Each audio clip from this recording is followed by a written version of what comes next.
అమ్మమ్మ, వర్షం పడుతుంది కదే, నా కోసం వేడివేడిగా పకోడీలు వేయరాదు అంటూ నేను ఇంటి బయట కూర్చొని పారుతున్న నీళ్లలో పేపర్ పొడవును వదులుతూ అడిగాను. నా మాట విన్న అమ్మమ్మ, సరేరా చిన్ను, ముందు నువ్వు వెళ్ళి సత్యమ్మ కొట్లో 1 కిలో శనగపప్పు తీసుకురా అని ఇంట్లో నుండి కేక వేసింది. అది వినగానే నా ఒంట్లో ఒక్కసారిగా ఉరిమినట్టు ఒళ్ళంతా జల్లుమంది. ఎందుకంటే ఆ షాప్కి వెళ్లే దారిలో నా కావ్య వాళ్ళ ఇల్లుంటుంది.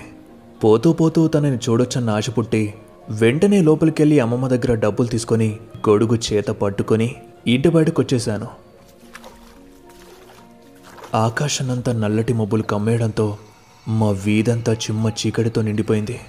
మధ్య మధ్యలో ఉరుములు మెరుపులతో పాటు రోడ్డు పక్కనున్న కాల్వ నుండి కప్పల అరుపులు గుబులు పుట్టించేలా వినిపిస్తున్నాయి. నేనలా కొన్ని అడుగులు వేసి గొడుగుని పైనుండి తీసి నా ఎడం పక్కకి పెట్టి నడుస్తున్నా. ఎందుకంటే నా ఎడం పక్కన ఒక ఊడల మర్రి చెట్టు ఉంది. అది మామూలు చెట్టు కాదు, దెయ్యాల చెట్టు. పగటిపూటే దాని దరిదాపుల్లోకి వెళ్ళాలంటే ఊరి జనాలు జంకుతారు. మరి రాత్రైతే మాత్రం చుట్టుపక్కల కూడా ఎవరూ కనిపించరు. అంతెందుకు, ఇప్పుడు నేను తప్ప వీధిలో ఎవ్వరూ లేరు. అసలు దాని దెయ్యాల చెట్టని ఎందుకంటామంటే, మా ముత్తాతల కాలంలో ఊర్లో ఎవరికైనా దయ్యం పడితే వాళ్ళని చెట్టు కింద కూర్చోబెట్టి మర్రి ఊడలతో కొట్టేవాళ్ళంట. దాంతో దయ్యం వదిలిపోయేదంట. అలా బయటకొచ్చిన కొన్ని ఆత్మలు మాత్రం ఎక్కడికి పోలేక ఆ మర్రి చెట్టు ఊడలకి వేలాడుతూ ఉండేవని అంటారు. అంతేకాకుండా ప్రతి అమావాస్య రోజుల్లో ఆ చెట్టు దగ్గర నుండి అరుపులు, వింత వింత శబ్దాలు వచ్చేవని, చెట్టుపైన ఏదో కనిపించేదని మా అమ్మమ్మ చెప్పింది. ఇక నేను చెట్టును దాటేసి కాస్త ముందుకు వెళ్ళానో లేదో, పిశాచాలు ఒక్కసారిగా గాలి ఊదినట్టు పెద్దగా నా వెనక నుండి గాలి వీచింది. ఆ గాలి దాటికి నన్నెవరో తోసినట్టు ముందుకు వెళ్ళిపోయాను. కానీ నా గొడుగు మాత్రం వెనక్కి ఎగిరి వెళ్ళిపోయింది. నేను తిరిగి చూస్తే గొడుగు ఆ మర్రి చెట్టు ఊడల మధ్య చిక్కుకొని ఊగుతూ ఉంది. గాలి వెనక నుండి వస్తే గొడుగు ముందుకు వెళ్లకుండా వెనక్కి ఎలా వెళ్ళిందో నాకు అర్థం కాలేదు. నాకు సరిగ్గా కొన్ని అడుగుల దూరంలో ఉన్న ఆ చెట్టును, దాని ఊడలను ఆకాశంలో మెరుస్తున్న మెరుపులో చూస్తుంటే అచ్చం ఒక పెద్ద పిశాచి దాని జుట్టును ఊడ తీసుకుని ఊగితే ఎలా ఉంటుందో అలానే కనిపిస్తుంది. దానలా చూస్తుంటే మెల్లిగా నా కాళ్ళు చేతులు వణకడం మొదలయ్యాయి. ఇంకా ఇలానే ఉంటే మొత్తం తడిసిపోయి అమ్మమ్మ చేతిలో తిట్లు తప్ప ఎలాగైనా గొడుగును తీసుకురావాలి అనుకుంటూ నెమ్మదిగా మర్రి చెట్టు వైపు నడుస్తూ వెళ్తున్నా. నా అడుగులా చెట్టుకి దగ్గరవుతున్న కొద్దీ గుండెల్లో అలజడి పెరుగుతూ ఉంది. పెద్ద పెద్ద వాళ్లే వెళ్ళని ఆ చెట్టు దగ్గరికి పిల్లబచ్చగాన్ని నాకు అవసరమా? కానీ తప్పదు. ఇంకా 5 అడుగులు ఉంది అనగా ఒక్కసారిగా నా చుట్టూ ఉన్న వాతావరణం నిశ్శబ్దమైపోయింది. మేఘాలు ఇంకా నల్లబడి చిమ్మ చీకటిగా మార్చేశాయి. వచ్చే గాలి, అరుస్తున్న కప్పలు అన్నీ మూగబోయాయి. వర్షం కూడా ఆగిపోయింది. కానీ ఆ మర్రి చెట్టు ఊడలో ఆ మధ్యలో చిక్కుకున్న గొడుగు మాత్రం ఎవరో దగ్గరుండి ఊపుతున్నట్టు అలానే ఊగుతూ ఉంది. ఈ భయానికి నా గుండె ఆగిపోయేట్టుంది. ఇక ఏమాత్రం లేట్ చేయకూడదని స్పీడ్గా పరిగెత్తి ఆ గొడుగును తీయబోతూ ఉండగా నా మెడకి మనిషి వేలులా చల్లగా ఏదో తగిలింది. దెబ్బకి ఒళ్ళంతా జిమ్మని తడిగా ఉన్న పాయింట్ కాస్త మరింత తడిసిపోయింది. ఇక నా పని ఈ రోజుతో అయిపోయింది. ఏదో దయ్యం నన్ను పట్టుకుంది అనుకుంటూ మెల్లిగా వెనక్కి చూడగానే అవి ఒక మర్రి చెట్టు ఊడలు.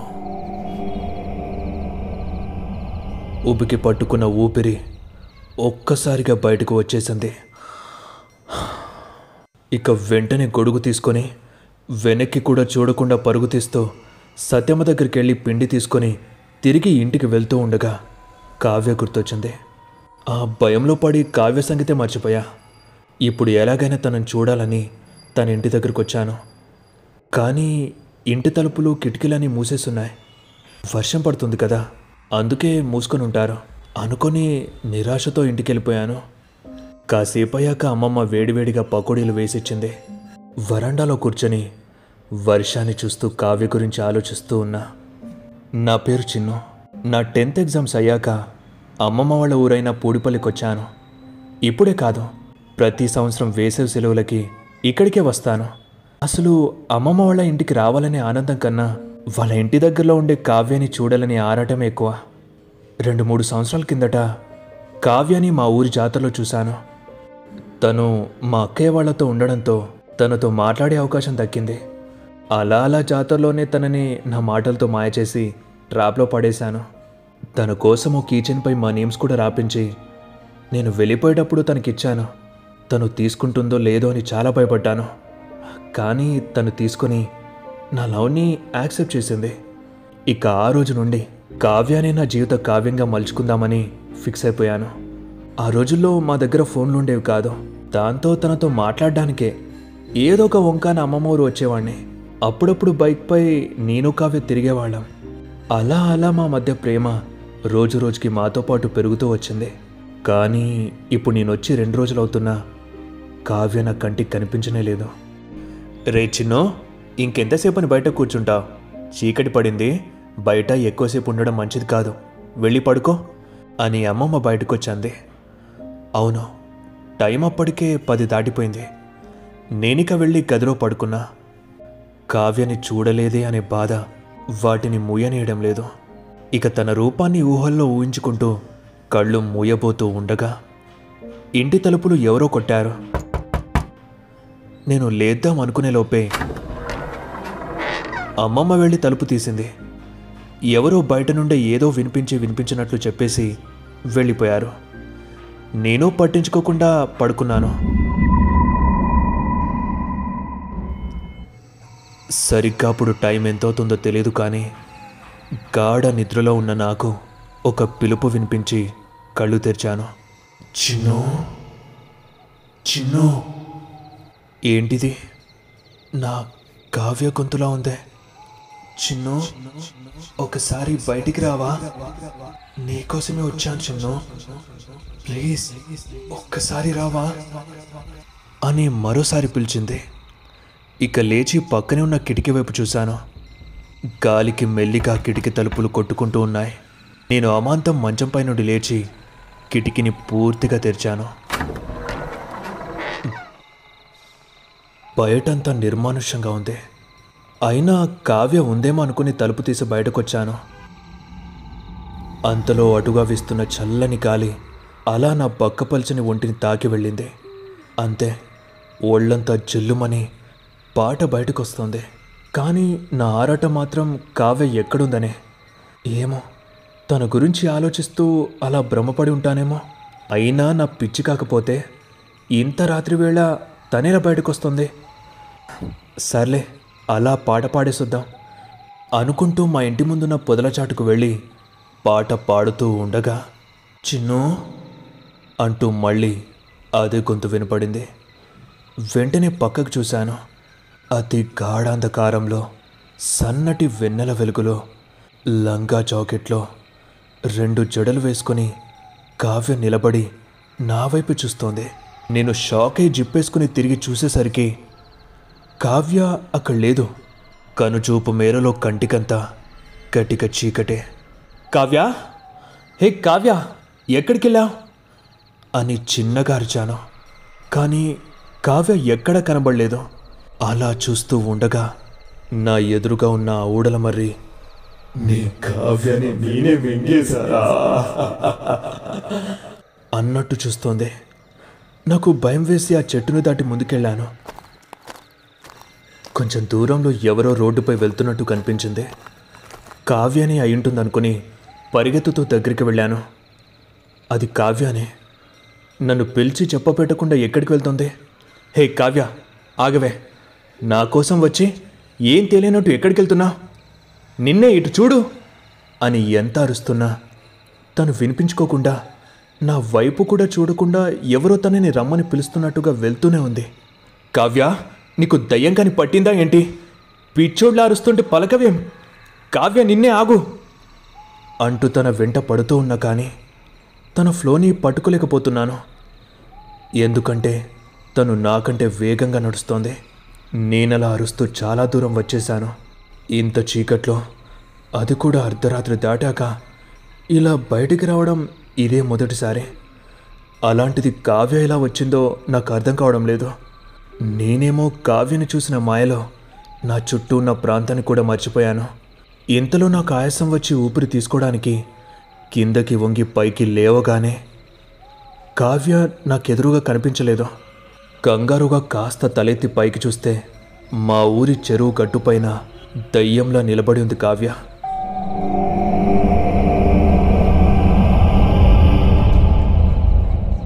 అంటే నడుస్తూ నడుస్తూ ఇద్దరం మా ఊరి చెరువు గట్టు దగ్గరికి వచ్చేసాం. అసలు కావ్య అక్కడెందుకుంది?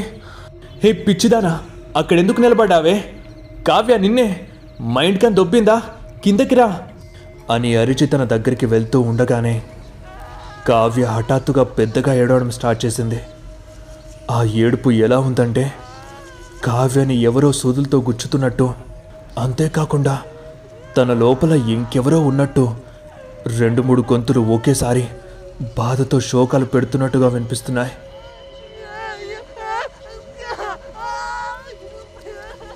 కావ్యని అలా చూసిన నాకు ఒళ్ళంతా ఒక్కసారిగా చల్లగా మారి కాళ్ళు చేతులు ఆడడం లేదు. మనకిష్టమైన వాళ్ళు మామూలుగా ఏడిస్తేనే ఎలానో ఉంటుంది. అలాంటిది ఇలాంటి టైంలో ఇలాంటి ప్లేస్లో నా కావ్య ఈ విధంగా ఏడుస్తుంటే నాకు ఏదో అయిపోతుంది. అంతలో కావ్య ఉన్నట్టుండి పెద్దగా అరిచేస్తూ చేతులు కొట్టుకుంటూ, నేను చచ్చిపోతా, నేను చచ్చిపోతా, నాకు బతకాలని లేదు, నాకు బతకాలని లేదు, చిన్ను చిన్ను నన్ను మర్చిపో, నన్నిక మర్చిపో అనుకుంటూ ఒక్కసారిగా చెరువులో దూకేసింది.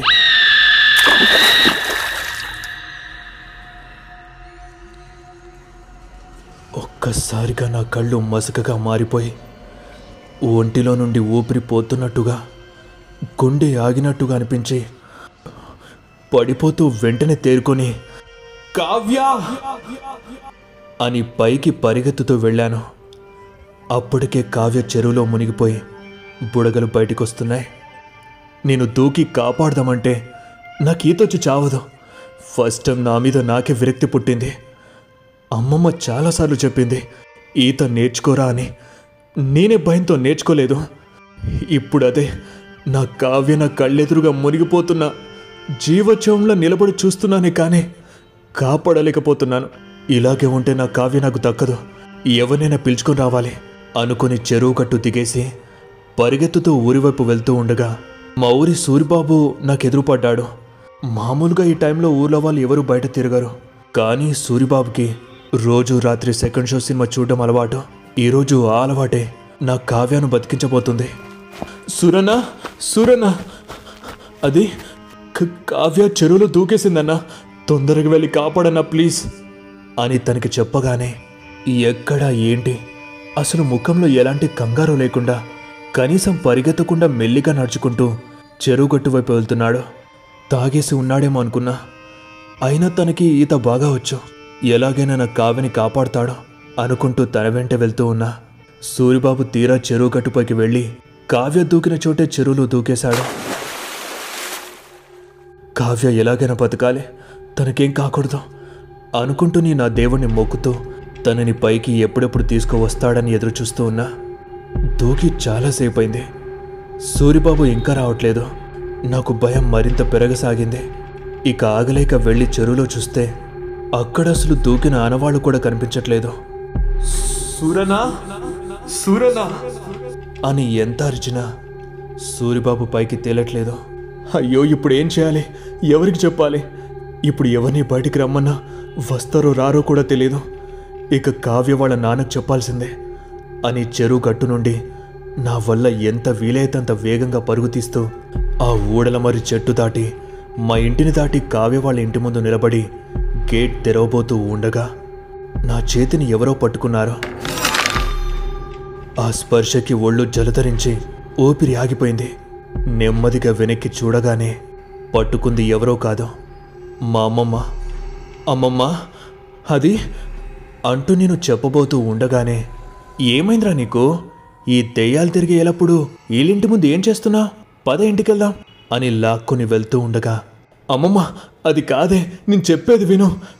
కావ్య కావ్య అక్కడ చెరువులో దూకేసింది అని చెప్పేయడంతో అమ్మమ్మ ఆగిపోయి భయంతో కంపిస్తున్న తన కళ్ళని చుట్టూరా తిప్పి, నువ్వు ముందు ఇంట్లోకి పద చెప్తాను అని ఎంత చెప్తున్నా వినకుండా ఇంట్లోకి తీసుకుని వెళ్ళింది. నేరుగా దేవుడి గదిలోకి తీసుకెళ్ళి హనుమాన్ దండకం బుక్ని కళ్ళకద్ది ఆ దేవుడు బొట్టు పెట్టి మొక్కమని చెప్పింది. అమ్మమ్మ అక్కడ కావ్య చేస్తుంటే నువ్వేంటిలా? వెంటనే వాళ్ళ నాన్నకు చెప్పాలి పద అని వెళ్తుంటే, చిన్నో నువ్వు చూసింది నిజం కాదురా, అసలు కావ్యనే లేదు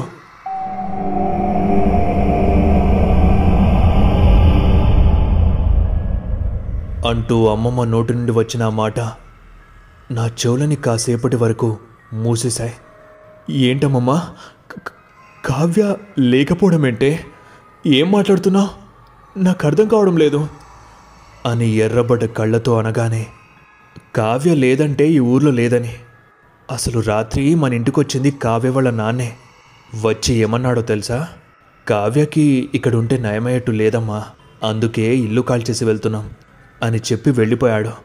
అమ్మమ్మ చెప్పింది విన్నాక నా బుర్ర అసలు పనిచేయడం లేదు. అమ్మమ్మ అసలు కావ్యకి ఏమైంది?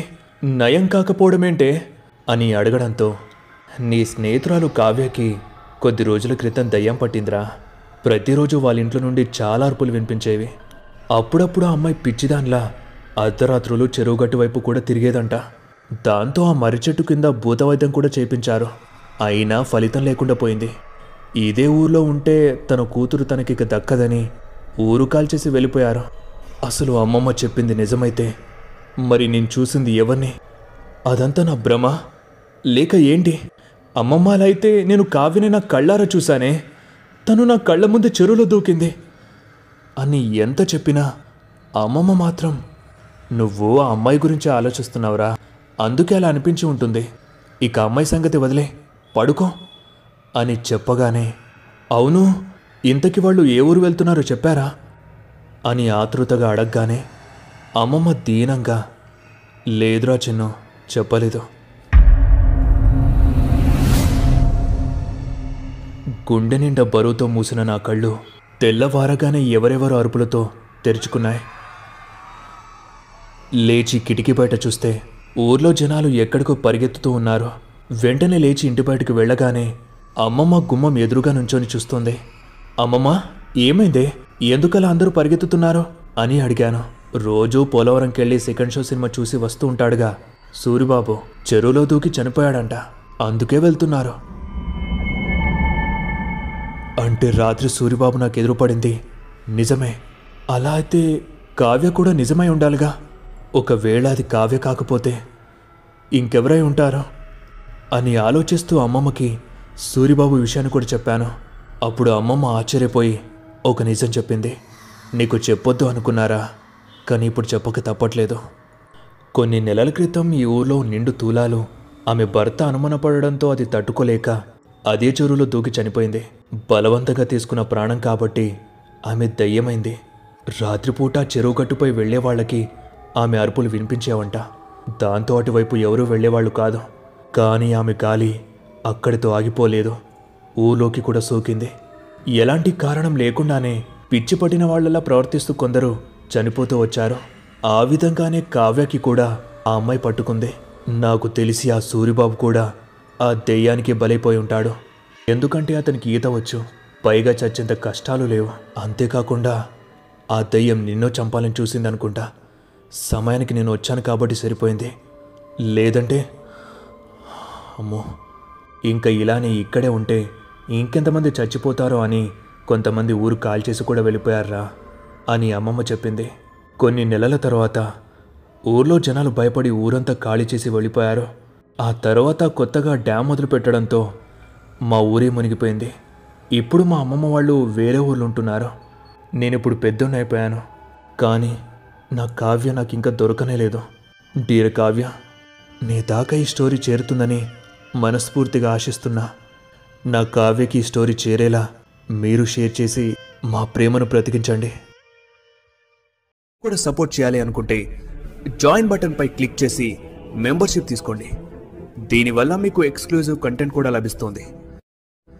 ఒకవేళ మీరు మన ఛానల్ని కొత్తగా విజిట్ చేసినట్లయితే ఇప్పుడే సబ్స్క్రైబ్ చేసి KCW మల్టీవర్స్లోకి విచ్చేయండి. ఇక్కడ horror, crime, suspense, thriller, scary science fiction, ancient fantasy, horror, love, emotional, creepy drama ఇంకా మరెన్నో న్యూయెస్ట్ స్టోరీస్తో మిమ్మల్ని సరికొత్త లోకంలోకి తీసుకెళ్తాను. ఇక వెంటనే ఒక లైక్ కొట్టి స్టోరీపై మీ ఒపీనియన్ని కామెంట్లో చెప్పండి. మన దెయ్యాల కమ్యూనిటీని కాపాడాలి అంటే వెంటనే స్టోరీని మీ ఫ్రెండ్స్కి షేర్ చేసి సబ్స్క్రైబ్ చేసుకోమని చెప్పండి. ఇప్పుడు ఈ స్టోరీని యూట్యూబ్లోనే కాదు, Spotify, Wynk music, Apple podcast, Google podcast, Jio Saavn, గానాలో కూడా వినండి. మరిన్ని అప్డేట్స్ మరియు షార్ట్ స్టోరీస్ కోసం మన ఇన్స్టాగ్రామ్ పేజ్ని ఫాలో అయిపోండి. లింక్ డిస్క్రిప్షన్లో ఉంది.